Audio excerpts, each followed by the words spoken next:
बात महाभारत की है। धर्मराज युधिष्ठिर 7 अक्षौहिणी सेना के स्वामी होकर कौरवों के साथ युद्ध करने को तैयार हुए।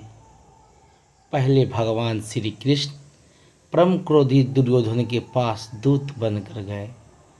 उन्होंने 11 अक्षौहिणी सेना के स्वामी राजा दुर्योधन से कहा, राजन, तुम युधिष्ठिर को आधा राज दे दो या उन्हें 5 ही गांव अर्पित कर दो, नहीं तो उनके साथ युद्ध करो।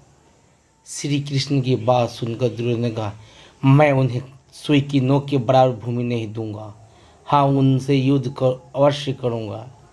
ऐसा कहकर वह भगवान श्री कृष्ण को बंदी बनाने के लिए उद्यत हो गया।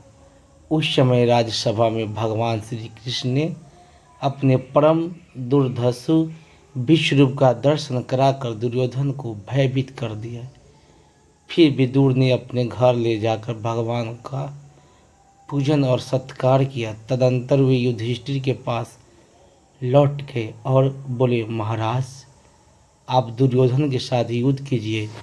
युधिष्ठिर और दुर्योधन की सेनाएं कुरुक्षेत्र के मैदान में जा डटी।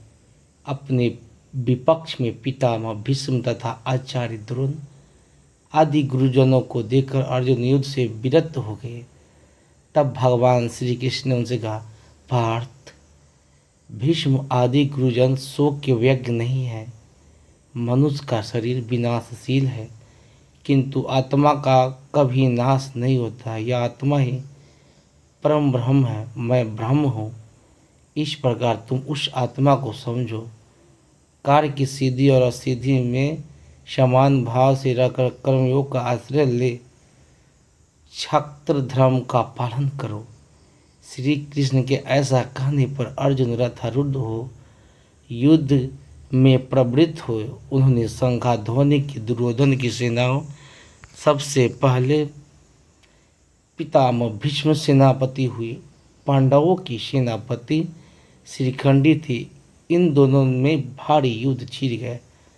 भीष्म सहित कौरव पक्ष के योद्धा उस युद्ध में पांडव पक्षों के सैनिक पर प्रहार करने लगे और श्रीखंडी आदि पांडव पक्ष के वीर कौरव सैनिक को अपने बाणों का निशान बनाने लगे।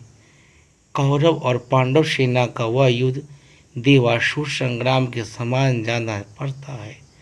आकाश में खड़े होकर देखने वाले देवताओं को वह युद्ध बड़ा आनंददायक प्रतीत हो रहा था। भीष्म ने 10 दिन तक युद्ध करके पांडवों को अधिकांश सेना को अपने बाणों से मार गिराया।